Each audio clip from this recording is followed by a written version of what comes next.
Trump पर अपने समर्थकों को भड़काने का आरोप है। ट्रंप ने अपने समर्थकों से कहा था कि कैपिटल हिल की तरफ आगे कूच करें। देश को वापस लेने के लिए कमजोरी नहीं, ताकत की जरूरत है, यह कहना था डोनाल्ड ट्रंप का। कैपिटल बिल्डिंग पर हुए हमले से ठीक पहले ट्रंप ने रैली की थी और उस रैली में जिस तरह की बातें उन्होंने कही थी वो ये थी। सुनिए क्या कहा था उन्होंने रैली के दौरान। We're going to walk down to the Capitol and we're going to cheer on our brave senators and congressmen and women, and we're probably not going to be cheering so much for some of them, because you'll never take back our country with weakness. You have to show strength and you have to be strong. कमजोरी से देश को आगे नहीं लेकर जा सकते हम, इसके बाद सीधे कूच करेंगे, कैपिटल हिल जाएंगे। जसदीप जी, इसके बाद भी क्या आप बचाएंगे डोनाल्ड ट्रंप को? इस तरह की भाषा क्या उन्हें बोलनी चाहिए? वो राष्ट्रपति हैं अमेरिका के, जिस तरह की भाषा वो बोल रहे थे उनके समर्थक तो उत्साहित होंगे ही, उत्तेजित होंगे ही, आक्रोश में आएंगे ही। जी, डोनाल्ड ट्रंप ने हमेशा जो है संविधान के अंदर रह के बात करी है, और कल भी उन्होंने अपनी अमेरिका में एक प्रक्रिया है जो कॉन्स्टिट्यूशनल है कि जिसमें कांग्रेस और सेनेट सर्टिफाई करती हैं, और उसके लिए वो एक लास्ट चांस था जिसके लिए उन्होंने वहां पे शांति पूर्वक जाके और प्रदर्शन करने का, जो कि अमेरिकन कल्चर का एक हिस्सा है। हम लोग यहाँ पे प्रोटेस्ट कर सकते हैं डेमोक्रेसी में, और वही करना था। लेकिन ये जो वहाँ पे थोड़े बहुत लोगों ने जो आगे हिंसा हुई है उसको हम कंडेम करते हैं, और उसे डोनाल्ड ट्रंप ने भी कंडेम किया है। डोनाल्ड ट्रंप ने उसी टाइम ट्वीट किया और इंस्टाग्राम पे कहा कि आप लोग पीसफुल अपने घरों में चले जाइए और इसे बिल्कुल पुलिस के साथ या किसी के साथ कन्फ्रंटेशन ना करिए। लेकिन मीडिया उनके कोई बयान को बताता नहीं है, और ये शुरू से ही तोड़ मोड़ के उनके बयानों को बताया लेकिन जाता जसदीप जी, क्या इसको ऐसे भी देखा जा सकता है कि डोनाल्ड ट्रंप ने एक आखिरी कोशिश की, क्योंकि 6 जनवरी अहम दिन था, और उन्होंने अपने समर्थकों को कहा कि कूच करें, कैपिटल हिल पर जाएं।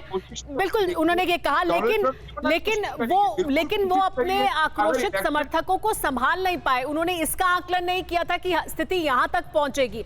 आप अगर एक भीड़ को, एक मॉब को ये कहेंगे कि ताकत से ही सब कुछ होता है, कमजोरी से नहीं, और कूच करो, कैपिटल हिल पर जाओ, तो ये कौन निर्धारित करेगा कि वो काबू में रहेगी भीड़ और वो भीड़ इससे ज्यादा काम नहीं करेगी?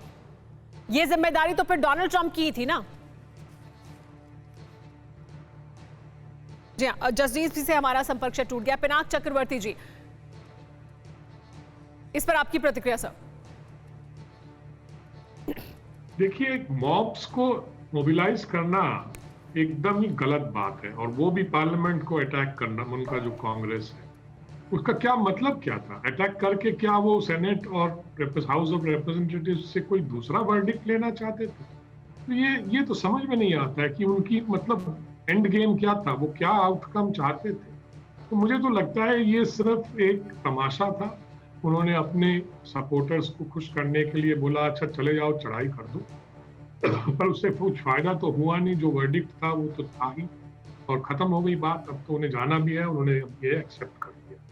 अब तो बात इतनी आगे बढ़ गई है कि लोग ये भी मांग कर रहे हैं कि अमेरिकन कॉन्स्टिट्यूशन का 25th अमेंडमेंट जो है उसको इन्वोक किया जाए। और वो क्या है?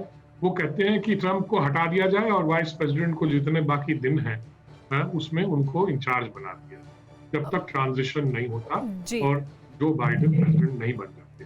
तो इस हद तक बात पहुंच गई है कि ये प्रेसिडेंट ट्रंप और इतना ही मतलब कुछ भी कर सकते हैं। इस तरह की बातें हो रही हैं नहीं, लेकिन क्या ये जो आशंका है कि डोनाल्ड ट्रंप कुछ भी कर सकते हैं, क्या ये किसी हद तक आशंका अगर लोग जाहिर कर रहे हैं तो उसके ग्राउंड्स भी हैं क्या? क्योंकि ग्राउंड्स दिख रहे हैं। डोनाल्ड ट्रंप अगर बने रहेंगे राष्ट्रपति 20 जनवरी तक भी, तो वो कुछ और कर सकते हैं या वो कुछ और कर गुजरेंगे, ऐसी शंका है लोगों के मन में अमेरिका में। तो वो मुझे लगता है कि जायज शंका ही है लोगों के मन में, अगर है तो। बिल्कुल है, इसीलिए तो 25th अमेंडमेंट की बात हो रही है जी। कि इसको और मौका न दिया जाए इस प्रेसिडेंट ट्रंप को। वो कल कुछ और कर देंगे, परसों कुछ और कर दिया। अभी कितने दिन बाकी हैं? मेरे ख्याल 14 दिन बाकी हैं। तो 14 दिन में तो वो बहुत कुछ कर सकते हैं, क्योंकि उनके पास हाथ में पावर है।